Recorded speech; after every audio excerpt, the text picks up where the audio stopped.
सात संगत जी, प्यार से कहना धन निरंकार जी। सात संगत जी,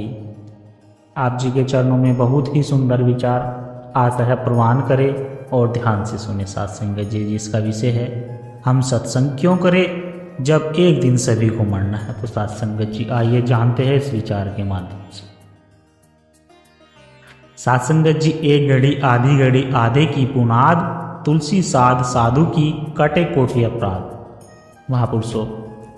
सत्संग क्यों जरूरी है और हमें सत्संग क्यों करना चाहिए, तो इस बात को समझने से पहले हमारा यह जान लेना अति आवश्यक हो जाता है कि आखिर सत्संग कहते किसको है। और सात संगत जी, सत्संग की परिभाषा क्या होती है, तो पहले इस बात को ही अच्छी तरह से समझना होगा, तभी हमारी समझ में आ सकता है कि सत्संग क्या होता है और सत्संग हमारे लिए इतना क्यों जरूरी है। तो महापुरुषों, हम चाहे किसी भी प्रकार से इस प्रभु परमात्मा की भक्ति कर रहे हैं तो सत्संग कहलाता है कि फिर वह चाहे भजन कीर्तन करना हो या अपने ईश्वर से अरदास या प्रार्थना करनी हो, या फिर हम अपने कुछ साथियों के साथ बैठकर भी इस प्रभु परमात्मा के बारे में अगर कुछ चर्चा भी कर लेते हैं तो वह भी एक प्रकार से सत्संग का ही रूप बन जाता है। अर्थात सात संगत जी, दास के कहने का भाव है कि हम चाहे किसी भी तरह से इस प्रभु परमात्मा, इस परम सत्ता, इस ईश्वर के गुणों का व्याख्यान करना या इसकी चर्चा करना,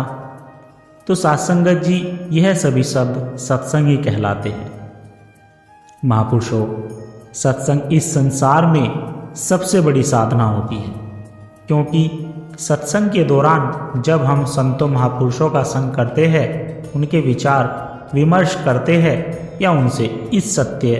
परमात्मा की चर्चा करते हैं, तो इससे हमारे मन मस्तिष्क में एक परिवर्तन आ जाता है, जिससे हमें सत्कार्य करने की प्रेरणा मिलती है। सात संगत जी, अर्थात हमारे अंदर परहित की प्रेरणा जागृत होने लगती है, हमारे अंदर सकारात्मक ऊर्जा पैदा होने लगती है और हम अपने मन की खुशी को भी महसूस करने लगते हैं। कहने का भाव सात संगत जी, सत्संग रूपी साधना से हमारे जीवन में तत्काल ही फल मिलता है। इससे हमारे जीवन की सारी चिंताएं तुरंत ही समाप्त हो जाती है। संसार में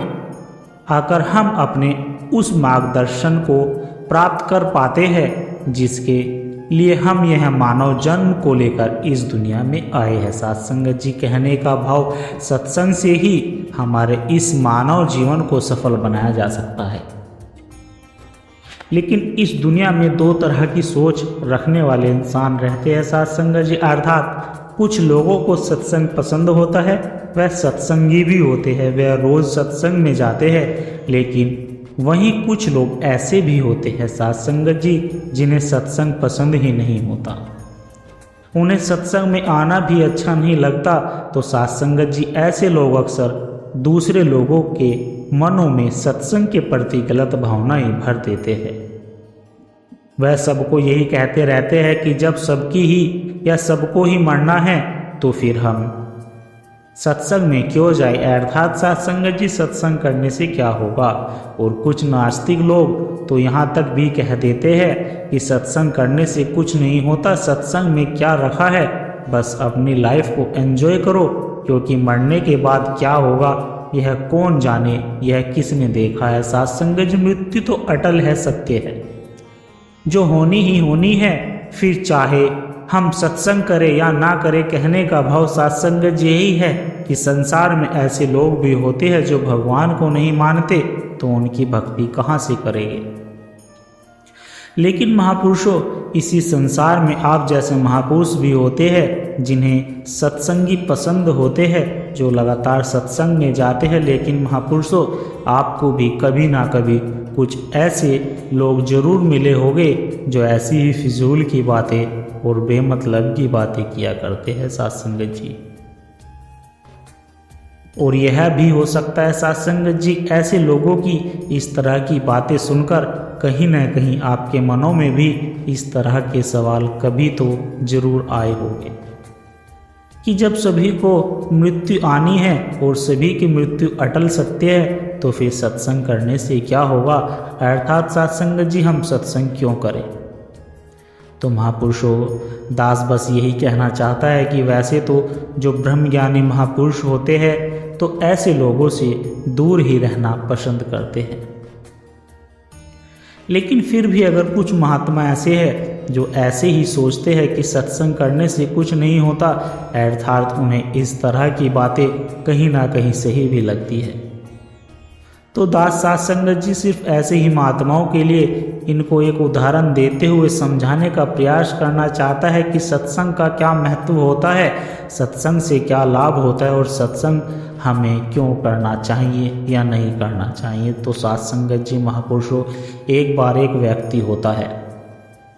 जो सत्संग में ही लीन रहता था, जो हर समय इस प्रभु का ही नाम जपता रहता था, अर्थात वह अपने प्रभु परमात्मा की भक्ति में ही अपने मन को लगा कर रखता था और हमेशा खुश रहता था कि एक दिन उनके मन में भी इसी तरह का एक विकृत भाव पैदा हो जाता है और वह भी अपने मन में यही सोचने लगता है सत्संगत जी की जब सभी की मृत्यु होनी है और मृत्यु ही अटल सत्य है तो फिर सत्संग करने से क्या लाभ है। फिर तो मैं चाहे सत्संग करूं या चाहे सत्संग के बजाय मैं कोई मौज मस्ती करूं, इससे क्या फ़र्क पड़ने वाला है। सत्संगत जी पर कहीं ना कहीं उनके मन में फिर से सत्संग के प्रति ख्याल आ जाते थे और वह फिर से सत्संग में चला जाता था, लेकिन फिर भी वह महात्मा हमेशा अपनी इसी दुविधा में फंसा हुआ रहता था सत्संगत जी की वह सत्संग करे या ना करे और सत्संग का क्या महत्व है, उसे सत्संग क्यों करनी चाहिए। तो सत्संगत जी कुछ दिनों ऐसे ही चलता रहा। फिर एक दिन उस व्यक्ति की मुलाकात एक बुजुर्ग साधु बाबा से हो गई और उस व्यक्ति ने साधु बाबा से यही प्रश्न पूछा कि बाबा जी कृपा करके मुझे यह बताइए कि जब मृत्यु ही अटल सत्य है और मृत्यु सभी की होनी है, फिर चाहे कोई सत्संग करे या ना करे तो फिर सत्संग करने से क्या फ़ायदा होगा या सत्संग करने के क्या महत्व है, इससे क्या होता है, हमें सत्संग क्यों करना चाहिए। तो महापुरुषों, उस बुजुर्ग साधु जी ने उस व्यक्ति को बड़े ही प्यार से समझाते हुए कहा कि बेटा मैं तुम्हें एक बात बताना चाहता हूँ कि एक शेरनी होती है और जब वो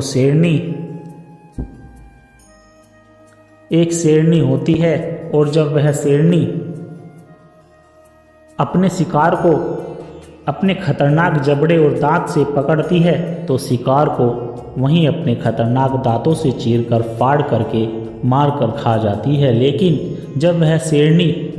अपने उन्हीं खतरनाक दांतों से अपने छोटे से और बहुत ही कोमल से बच्चों को पकड़ती है तो फिर वह शेरनी अपने उस बच्चों को उन्हीं खतरनाक दांतों के जबड़े में रखकर अपने मुंह से पकड़कर उस बच्चे को बड़े ही प्यार से और बहुत ही नाजुक तरीके से उसको बिना कुछ नुकसान पहुंचाए एक जगह से दूसरी जगह तक बड़े आराम से और सहजता से पहुंचा देती है। अर्थात बेटा, मेरे कहने का तात्पर्य यही है कि शेरनी भी वही है, दांत भी वही है और मुंह भी वही है,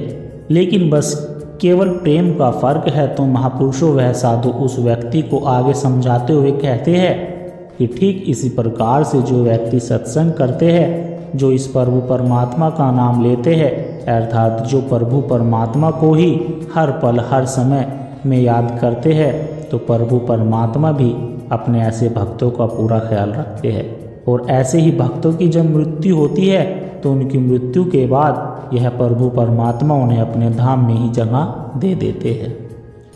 अर्थात उनको इस जन्म मरण के बंधन से मुक्त कर देते हैं। तो महापुरुषों, फिर उस व्यक्ति को उस साधु की बातें सुनकर सत्संग का महत्व बड़ी अच्छी तरह से समझ आ जाता है सत्संगत जी,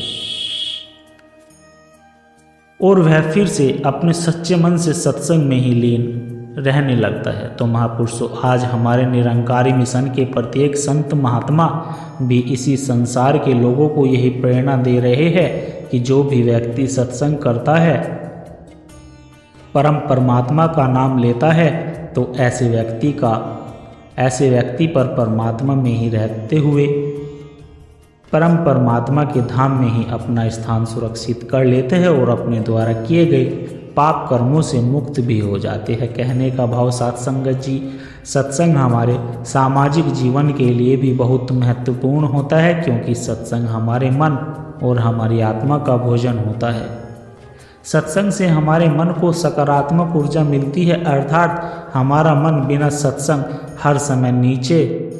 की ओर गतिमान रहता है। और सत्संग की एक ऐसे माध्यम है जिसके द्वारा हम अपने मन को ऊपर उठा पाते हैं। सत्संग से हमारे मन का चिंतन सही रहता है। साथ संगत जी, सत्संग से हमारे मन की निगरानी हो पाती है, अर्थात हमें नित्य प्रति सत्संग में जाना चाहिए, क्योंकि जिस प्रकार किसी घर की साफ सफाई करके उसे चारों तरफ से बंद कर दिया जाए, तब भी अगर हम उसे एक दिन बाद भी खोलते हैं तो निश्चित रूप से ही उसमें कुछ ना कुछ धूल आ ही जाती है। तो उसी तरह से साथ संगत जी, हम इंसानों के जीवन में भी हम कितने भी सकारात्मक विचारों से घिर कर रह रहे हो, या हम कितने भी अच्छे माहौल का साथ क्यों ना कर ले, लेकिन फिर भी हमारे जीवन में कुछ ना कुछ त्रुटियां विचारों की आ ही जाती है, जिसको हम केवल सत्संग के माध्यम के द्वारा रोज रोज जाकर ही साफ कर सकते हैं। तो इसलिए सत्संगत जी, हर मानव को कुछ देर के लिए ही सही पर सत्संग में जाना जरूर चाहिए। सत्संग यही सत्य कथन, सत्संग इंसान का संग सत्य जो सिद्ध है, प्रमाणिक है, उस बात का संग कहने का भाव साथ संगत जी, सत्य का संग ही हमारे जीवन में सुख शांति समृद्धि धन वैभव रिश्ते और सफलता सभी को ही एक समान रूप में लेकर आता है। सत्संग से ही हमारे मनों में सत्य की निरंतर सत्ता बनी रहती है। सत्य का संग करने से मनुष्य को निश्चय ही सफलता प्राप्त होती है और फिर उसके जीवन में खुशियाँ ही खुशियाँ आ जाती है। तो महापुरुषों, अंत में दास आपसे बस इतना ही कहेगा कि जो व्यक्ति सत्संग नहीं करते या जो इस प्रभु परमात्मा का नाम नहीं जपते, जिसने इसको सब कुछ दिया, तो ऐसे व्यक्ति फिर लाख 84 के चक्कर में पड़कर उनके ही चक्कर काटते रह जाते हैं, अर्थात वह हमेशा भटकते ही रहते हैं। साथ संगत जी, उनकी भटकन कभी समाप्त नहीं हो पाती, वे जन्मों जन्मांतर ऐसे ही भटकते रहते हैं। और जो इस प्रभु परमात्मा और अपने सतगुरु की शरण में आ जाते हैं, उनका तो कल्याण होना निश्चित है साथ संगत जी, क्योंकि उनको अपने निजधाम की प्राप्ति हो जाती है।